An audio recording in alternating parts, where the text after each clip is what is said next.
Boa noite, pessoal. Boa tarde ainda, né? Eu sou a Cláudia Tenório e estou aqui com vocês para fazer os comentários a respeito da nossa sexta e sétima semana de leitura do livro Ditadura e Serviço Social no Brasil.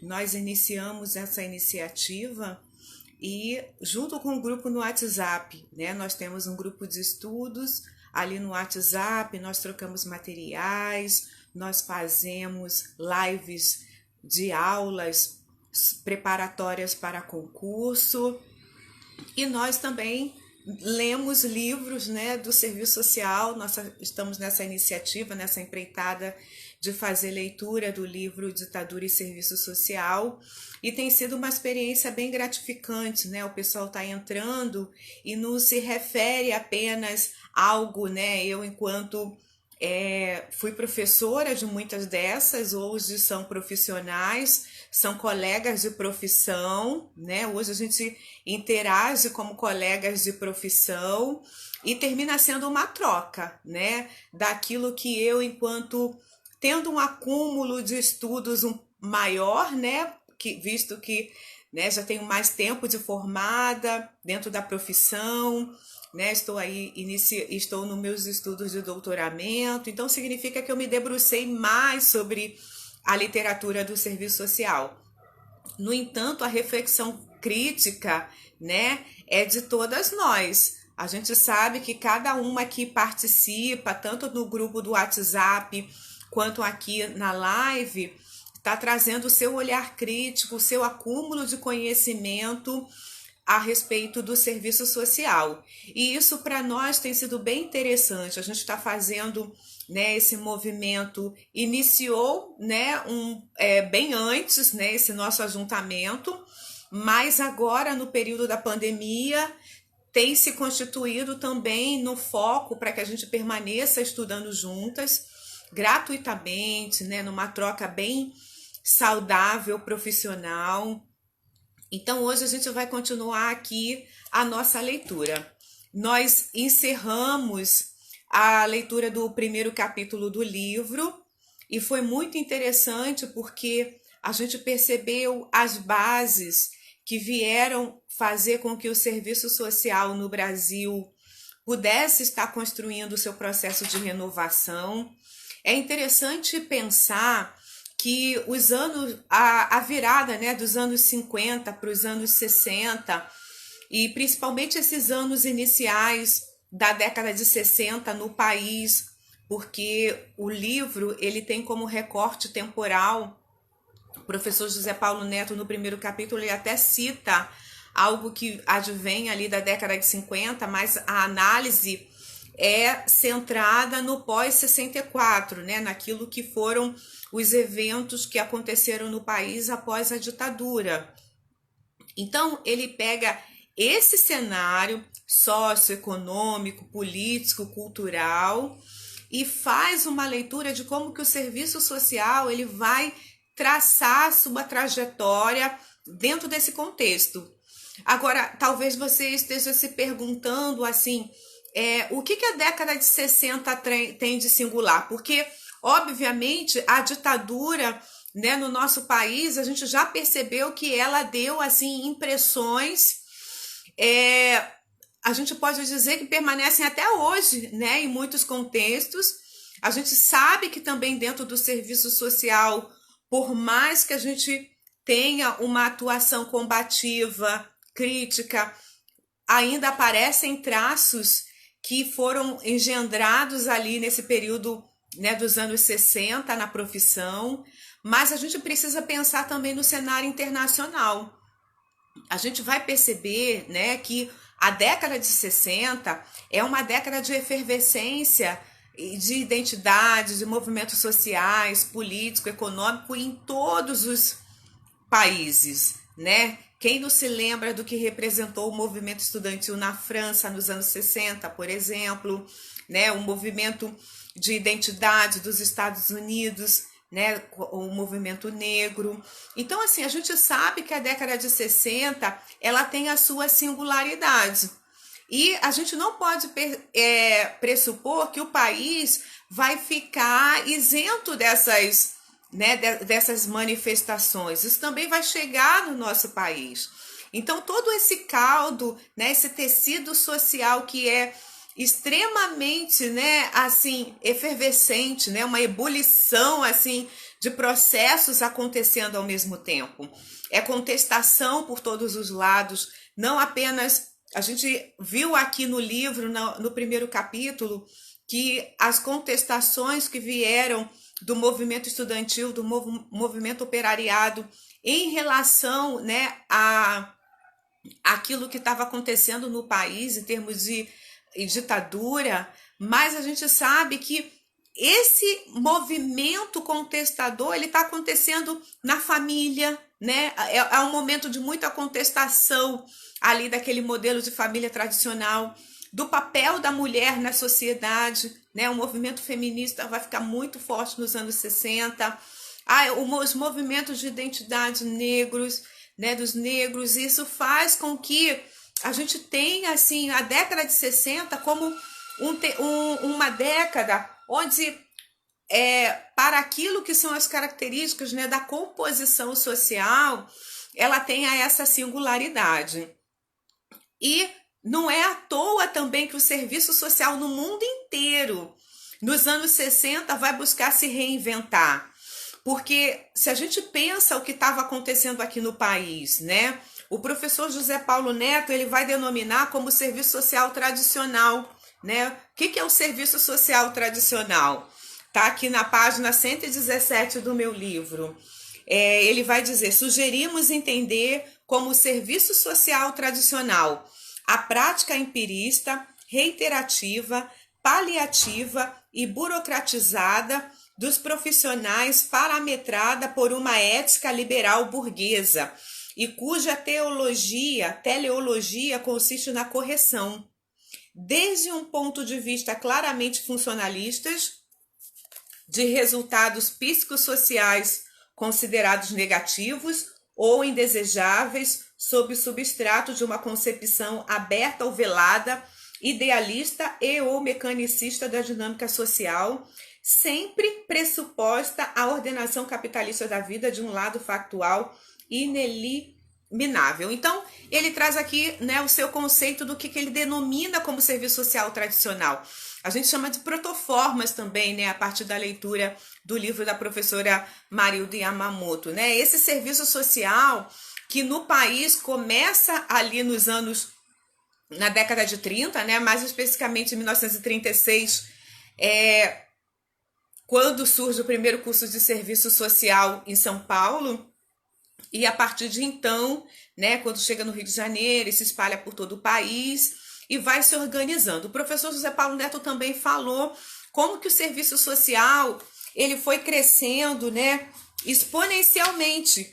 É bem interessante esses dados que o professor José Paulo Neto fala, né, de como que o serviço social vai crescendo, né? Vocês perceberam que eu estou fazendo aqui uma leitura um pouco diferente, aparentemente solta, né? Assim, um apanhado geral, mas já a gente entra aí nos capítulos, nos itens que nós lemos.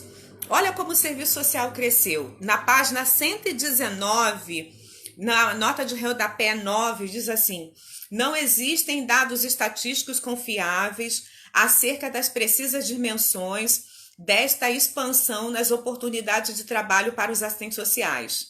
Ainda que não se possa tomar como índice dela o número dos profissionais existentes, cabe notar que o crescimento numérico da categoria profissional durante o ciclo autocrático burguês foi inquestionável, mesmo que não haja dados conclusivos sobre ele.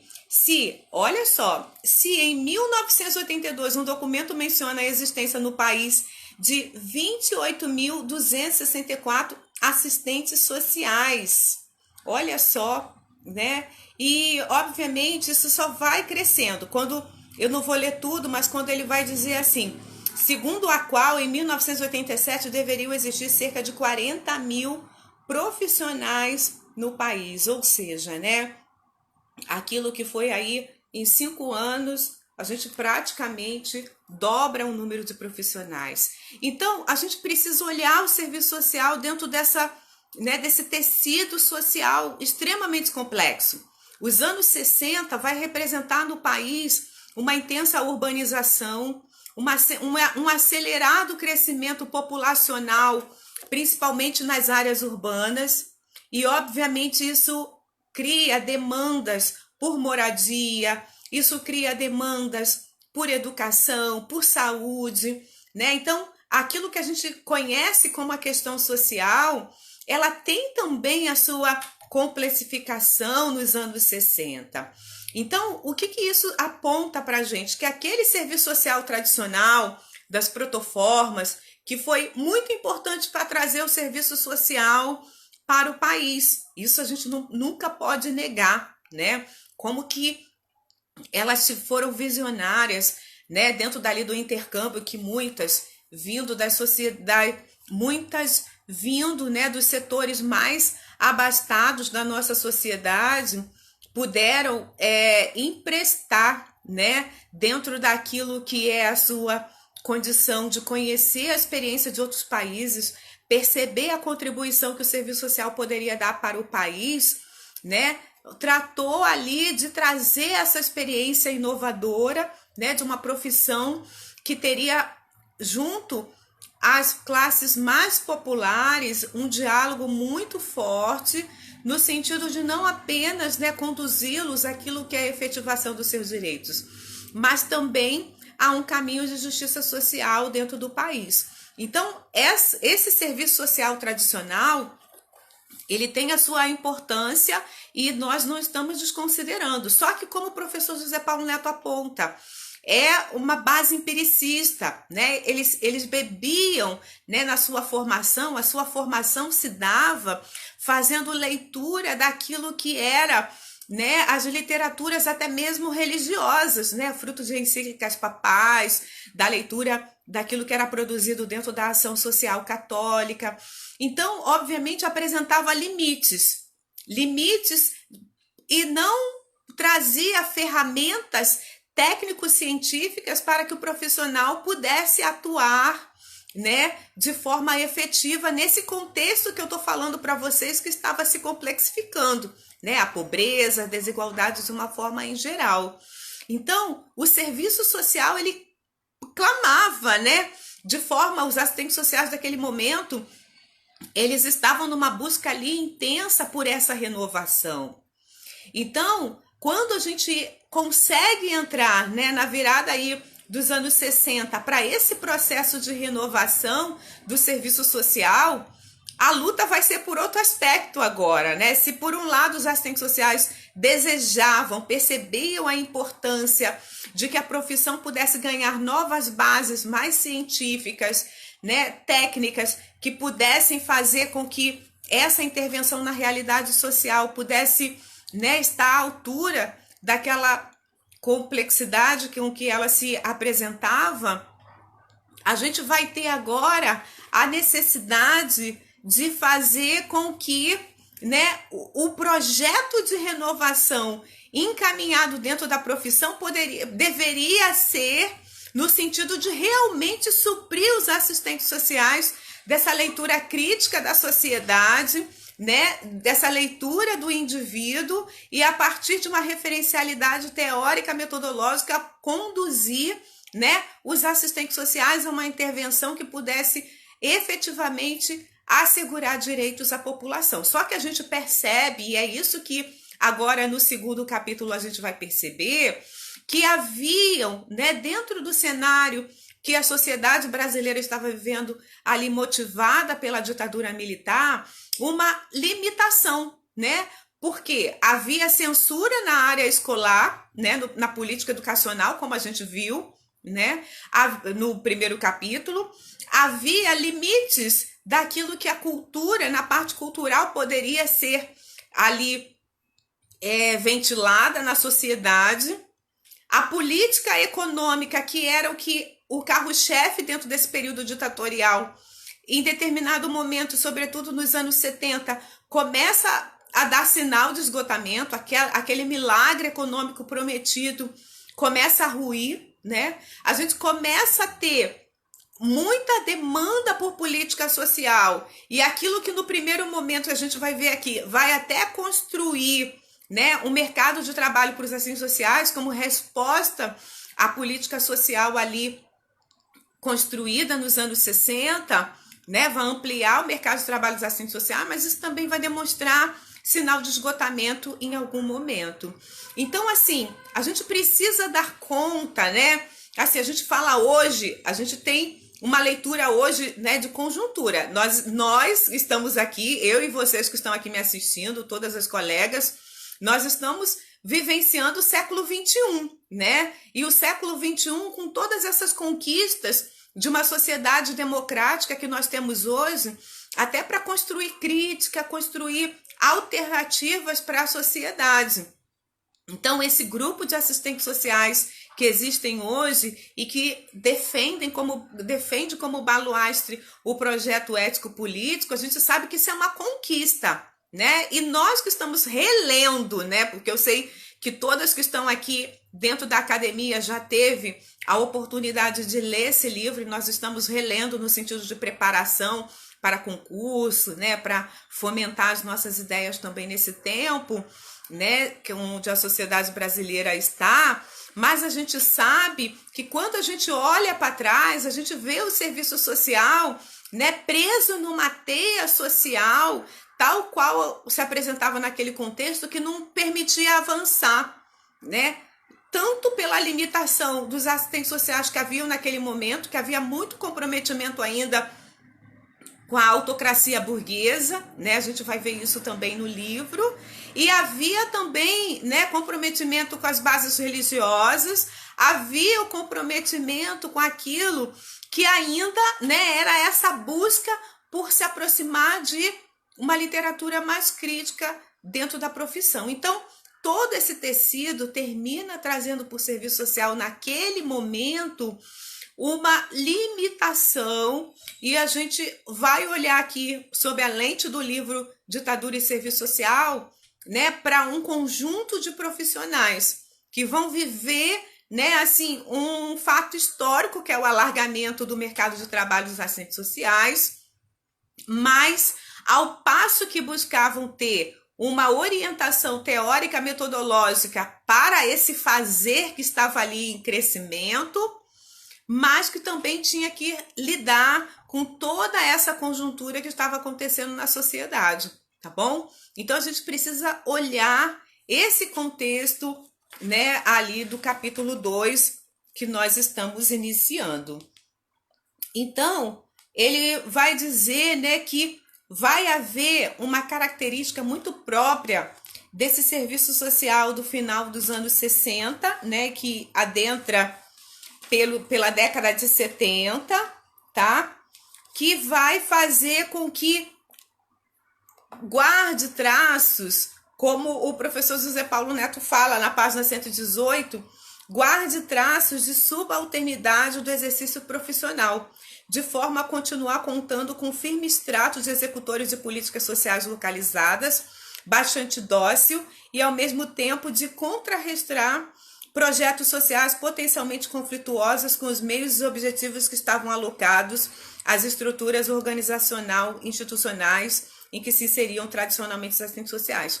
Então, assim, a gente tem uma característica de profissionais nesse momento que estavam principalmente como executores das políticas sociais, né? O serviço social ainda não tinha avançado como a gente tem hoje.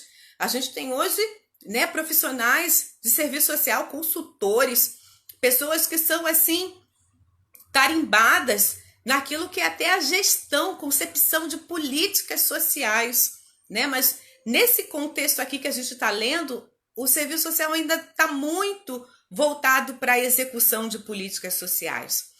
E como o professor José Paulo Neto fala, né, terminava não tendo ali uma leitura, né, de olhar para aquela política social tal qual ela estava sendo desenhada e apontar as suas fragilidades, as suas limitações, né? Ele denomina que eram, né, um exército profissional bastante dócil, né?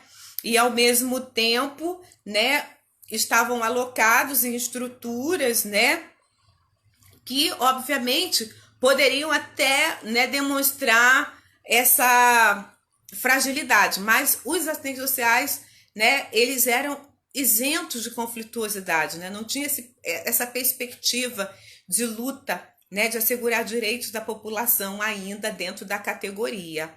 Eu vou convidar vocês até a fazerem uma leitura do Código de Ética de 65, mais para o efeito de conhecer, né, essa orientação que tinha para esse serviço social. Haviam ali artigos dentro do Código de Ética de 65, né, que era fruto dessa cultura aqui, desses profissionais, né, dessa conjuntura, que falava que não ia dentro a instituição que estava impedindo até de denunciar erros da instituição ao qual estava vinculados. Então, havia realmente ali uma característica, tal qual aqui definida pelo professor José Paulo Neto, né, como ele define, né? Então, a gente sabe que essas características, né, vão trazer tanto para a prática dos assistentes sociais, como para a própria autorrepresentação. Como a categoria também se via, né, traços, né, dessa conjuntura. Então, a gente tem, tanto na autoimagem profissional, quanto na sua forma de praticar a profissão, característica desse serviço social, né, conservador, tal qual nós estamos vendo aqui. E é um serviço social que vai se demonstrar muito funcional, muito conectado com essa lógica de governo que estava ali presente, de fazer com que o processo da modernização conservadora pudesse ser estabelecido no país, né? Ao mesmo tempo que essa modernização conservadora, tal qual a ditadura apregoava, trazia, né, a inauguração de instituições que vão, né, alocar os assistentes sociais, mas a gente precisa entender como que essas instituições surgem, né, vinculados a essa proposta de governo, né? E aí, quem vai melhor definir quais instituições dentro desse contexto surgem é a professora Marilda Yamamoto, aí em outro livro, né, aquele Relações Sociais e Serviço Social no Brasil. Na parte também 2 do livro, ela vai falar dessas instituições que surgem nesse contexto, mas a gente sabe que, né, ao mesmo tempo que essas instituições, elas surgem no sentido de fazer com que a política ali daquele projeto ditatorial acontecesse, ao mesmo tempo vai abarcar, né, o serviço social. E a gente precisa entender, né, que esse serviço social, ele vai se apresentar em dois contextos principais, né? Esse serviço social que surge, né, para atender a demanda social das instituições que surgem nesse contexto dessa modernização conservadora. Na página 119, né, quando o professor José Paulo Neto diz donde a generalização da estrutura socioocupacional a serem preenchidos por assistentes sociais, quer nos aparelhos burocrático-administrativos do Estado, quer no âmbito de setores diretamente geridos pelo capital, né? Então, o mercado de trabalho estava ali, né, em ebulição também, alta requisição para os assistentes sociais, para que pudesse ter, né, uma ação dentro desse contexto. E a gente sabe, né, que era um momento em que a ação do serviço social era muito voltada para o disciplinamento, né, de fazer com que a população trabalhadora se vinculasse, né, passivamente àquele contexto que estava sendo ali forjado, né, em razão da política ditatorial. Mas eu gosto de ler aqui, não é para fazer leitura, né? É leitura, né? É o comentário da leitura que nós fizemos fora da live, né? Junto com vocês, mas é também trazer aqui exemplos daquilo que o livro fala, né? E na página 119, quando o professor José Paulo diz assim: a criação de um mercado nacional de trabalho para os assistentes sociais tem seus mecanismos originais deflagrados em meados dos anos 40, né? Quase uma década depois da fundação das primeiras escolas de serviço social, portanto, no bojo do processo de desenvolvimento das grandes instituições sociais, apresentado no caso do Estado Novo, né? Ele cita até Marilda Yamamoto. Agora, no entrar da década de 50 e 60, se expande, né? E, obviamente, né, esse mercado de trabalho vai se estender por todo o território nacional e com relações trabalhistas carentes de uma institucionalização plena, né? E, obviamente, para os assistentes sociais que estavam vinculados ao setor público, ok, havia uma vinculação, né, ali que o colocava mais forte, né? A gente vai ter esse entendimento daquilo que é o funcionário público, né? E o serviço social é muito vinculado a esse segmento, mas os que aderiam ao mercado de trabalho pela iniciativa privada, né? Havia uma vinculação trabalhista muito frágil, né?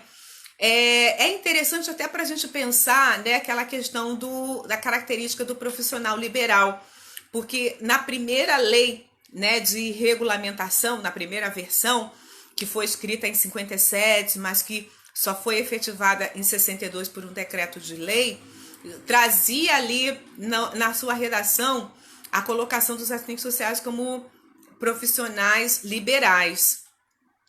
Na lei que é reformulada em 1993, né, vai falar dos assistentes sociais, né, que para exercer a profissão de serviço social precisa ter o diploma de bacharel em serviço social e a vinculação ao conselho regional. Não aparece mais a nomenclatura profissional liberal, mas assim, o fato de estar vinculado a um conselho da profissão já o coloca, né, dentro dessa característica.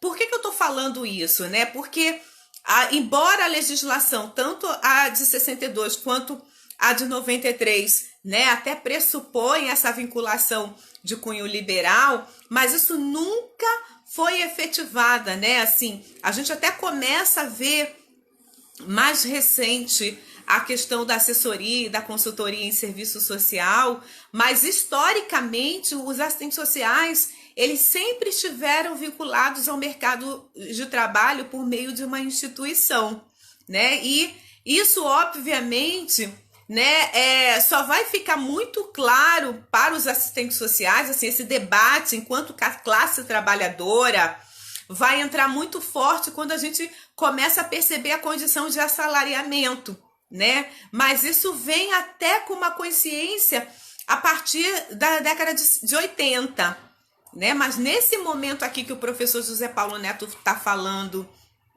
da inserção, da ampliação do mercado de trabalho dos assistentes sociais no país, vai fazer aí também que a gente entenda que essa precarização de alguma forma era presente também, né? Majoritariamente estavam vinculados às instituições públicas, mas os que não estavam também estavam sujeitos a essa precarização, ok? Bom, eu tô vendo gente chegando aqui, mas eu não tô vendo, por exemplo, o pessoal comentando, né? Cadê os comentários de vocês? Hoje não teve comentário, né? Ali no grupo do WhatsApp, antes de entrar na live. A gente está muito corrida, né? Porque esse mesmo grupo, nós estamos fazendo preparatório, né? E com aulas às segundas também ao vivo. E nós estamos fazendo a leitura. E mais tudo que existe aí na vida de vocês, eu imagino. Então, tá corrido para todo mundo. Mas nós estamos no nosso propósito, né? E tal qual fomos reiterados hoje, nós continuamos na nossa leitura. Então, se alguém quiser colocar alguma coisa aí, pode apresentar, tá bom? Então, a gente tá vendo como que esse mercado de trabalho, ele se expande, né? No período aí dos anos 60 e início dos anos 70. E as características que esse mercado de trabalho vai ter para os assistentes sociais. É claro que a gente precisa entender, né, que a própria política de segurança nacional, né, nós vimos no capítulo 1º que a ideologia da segurança nacional justificando a repressão, justificando muitas medidas dentro do Estado ditatorial militar, sempre atravessaram todos os ciclos. Não sei se vocês lembram disso, mas o professor José Paulo Neto vai subdividir, né, em 3 grandes momentos o período da ditadura militar, mas ele vai colocar como característica, nós falamos isso aqui numa das nossas lives, que a ideologia da segurança nacional foi um dos pilares que sustentaram, né, que sustentou a ditadura militar. E assim, a gente não pode pressupor que isso não vai afetar os assistentes sociais. Essa ideologia vai afetar sim. Tanto que no discurso apassivador, né, do assistente social junto à classe trabalhadora, domesticador, de levar a classe trabalhadora a se submeter àquela lógica, tal qual estava ali, né, trabalhada. Isso, obviamente, é a reverberação desse discurso junto aos assistentes sociais. É claro que a gente, né, os assistentes sociais sempre tiveram como característica a pacificação, né? Então, a gente não vai chegar, né, na sua grande maioria. A gente sabe que houve, né, dentro do serviço social, grupos de profissionais que foram para a luta armada, inclusive, dentro desse período ditatorial. Os que até foram para o exílio em razão desse comportamento, né? A gente vai ver isso mais adiante quando a gente falar da intenção de ruptura, mas majoritariamente o discurso dos assistentes sociais era funcional, inclusive a essa lógica da segurança nacional, mas como discurso de domesticação da classe trabalhadora, tá bom?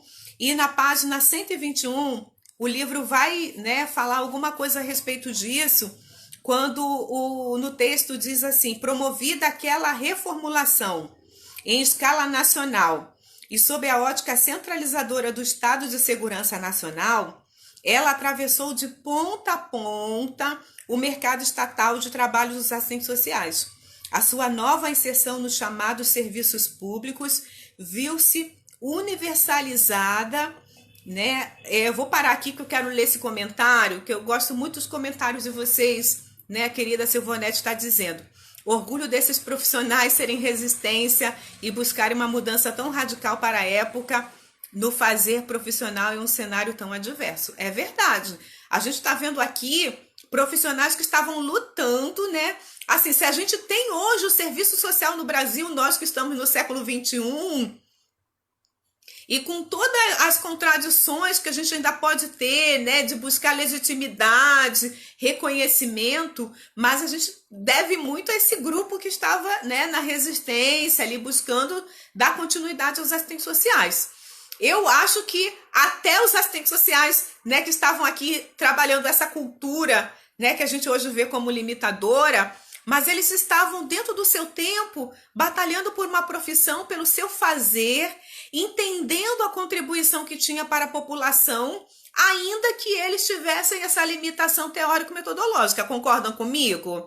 Então, assim, a gente tem que olhar, né, assim, obviamente hoje a gente tem a possibilidade, né, de fazer uma leitura ampliada, de contestar, mas a gente não pode desconsiderar a grande contribuição que esse grupo deu para a profissão, né? Se a gente tem mais de 80 anos no país, né, e com uma história que está muito vinculada à própria história da sociedade brasileira, né? Então eu acho que isso realmente é um orgulho para a nossa categoria. Embora assim a gente perceba que no que dá visibilidade à profissão, né, para a sociedade e até para os nossos usuários, a gente não consiga, né, dar essa expressão tão ampla, né? Assim, a gente sempre tem essa queixa, né, de mais reconhecimento, de mais legitimidade. A gente sabe hoje, por exemplo, como os assistentes sociais estão sendo essenciais para o enfrentamento da pandemia, né, porque é uma crise que não é só sanitária, é uma crise que é, acima de tudo, social, né, e a gente sabe o quanto tem acirrado a desigualdade. Então, ainda que os assistentes sociais não tenham, né, esse reconhecimento da contribuição que dá para essa transformação no cenário social, mas nós entendemos, é por isso que nós gostamos tanto da nossa profissão, né? E a gente está aí reverberando por todos os cantos, todos os lados, essa valorização desse profissional e as suas contribuições para o país, tá bom? Então eu estou aqui comentando esse posicionamento aqui da nossa querida, né, no seu comentário. Então, gente, a gente percebe, né, que esse mercado de trabalho, ele vai estar em expansão. E uma coisa muito interessante, o professor José Paulo Neto também fala que nesse cenário, né, os assistentes sociais também vão entrar, por exemplo, no âmbito das empresas, né, seja de média e grande porte, né, nomeadamente as grandes empresas monopolistas e as empresas estatais vão se constituir em mercado de trabalho para os assistentes sociais, tá bom? Então, a gente vê aqui como que esse cenário cresce, como esse recrutamento dos assistentes sociais crescem, mas a gente não pode perder de vista, né, que vai acontecer esse crescimento em razão do crescimento também do fenômeno da pauperização no país, tá bom? Do quadro que o modelo econômico da ditadura vai deixar, né? E que passam até mesmo ter aí já as bases da organização da filantropia privada no país, né? Que quando chega nos anos 90, aí na virada do século 21, nos anos 2000, a gente percebe quanto que a filantropia empresarial, privada, né, das organizações sociais, da sociedade civil organizada foi importante, mas é nesse contexto também que a gente já começa a ver as bases, né, dessa organização. E aí, gente, a gente avança no sentido de perceber que essa racionalidade, né, burocrático-administrativa, que a modernização conservadora traz como cultura, né, dentro da ditadura militar, vai entrar também de sola, né, dentro da categoria dos assistentes sociais, né, e vai rebater na prática dos assistentes sociais, né, e os assistentes sociais vão entender também essa prática como moderna, né, é a prática que vai fazer com que eles comecem a se adequar a essa linguagem que está ali sendo ventilada pela ditadura militar, né, e todo aquele contexto que a gente tem, né, para esse cenário. Eu só queria fazer também mais uma leitura que eu acho assim, é interessantíssimo saber como que o professor José Paulo Neto está apresentando tudo isso, né? Eu estou falando aqui a partir da leitura, mas é importante a gente exemplificar com aquilo que ele está trazendo. E na página 123, quando ele vai dizer aí dessa cultura, né, desse impacto que essa cultura da ditadura tem para os espaços profissionais dos assistentes sociais, ele vai dizer assim, sinteticamente, o fato central é que no curso desse processo mudou o perfil do profissional, demandado pelo mercado de trabalho, que as condições novas postas pelo quadro macroscópico da autocracia burguesa faziam emergir. Como que era esse profissional, então, que dentro dessa cultura ali da autocracia burguesa, da modernização conservadora, né, desse período aí dos anos 60, 70, trazia para o assistente social? Então, olha o perfil. Exige-se um assistente social, ele mesmo moderno, com um desempenho onde traços tradicionais são deslocados e substituídos por procedimentos racionais, tá bom? Está claro que produzir esse profissional moderno implicava uma profunda rotação nos mecanismos vigentes da formação dos assistentes sociais, e dela encarregou-se a política educacional da ditadura. Se lembra que a gente comentou muito, foi muito debatido no nosso grupo, o crescimento e o surgimento de várias instituições formadoras que haviam nesse contexto. Se lembram que muitas instituições privadas, né, de educação superior surgiram nesse contexto. E a gente sabe, né, a gente leu lá no primeiro capítulo do livro, que também surge como uma estratégia, né, de esvaziamento da contestação do movimento estudantil, né?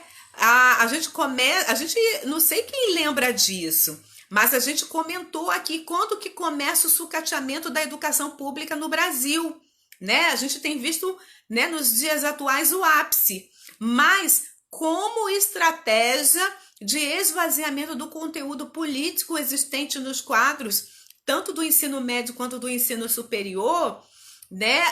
O aumento das ofertas de possibilidade de adesão, né, aos bancos escolares universitários por meio da iniciativa privada, né? Ao mesmo tempo que isso parece como uma democratização, mas a gente sabe, né, dos interesses que haviam também nesse sentido.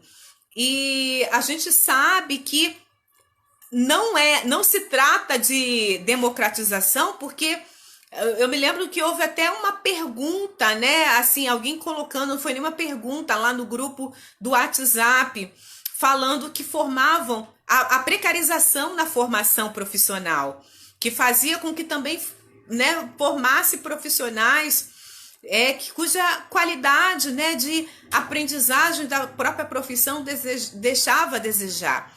Então, tudo isso era parte de uma estratégia, a gente não pode esquecer, a gente leu isso no capítulo 1º, e agora a gente vê que isso também vai estar presente dentro do serviço social, mas a gente vê aqui uma profissão, né, que surge nesse cenário, ganha envergadura nesse cenário, mas que tem um discurso que vai aí ser legitimador, né, dessa cultura, tá bom?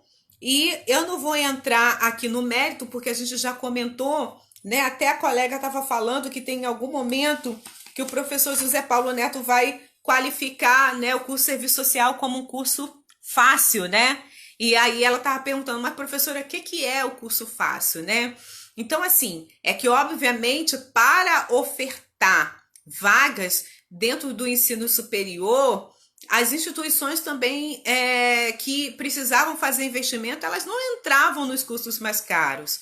O serviço social é um profissional, o assistente social é um profissional formado na linguagem, né? Nós usamos principalmente a oral, a escrita, né? As mediações que nós fazemos, e isso se dá muito na transmissão de conhecimento ali por leituras, da troca ali do debate em sala de aula com os professores, os alunos, né?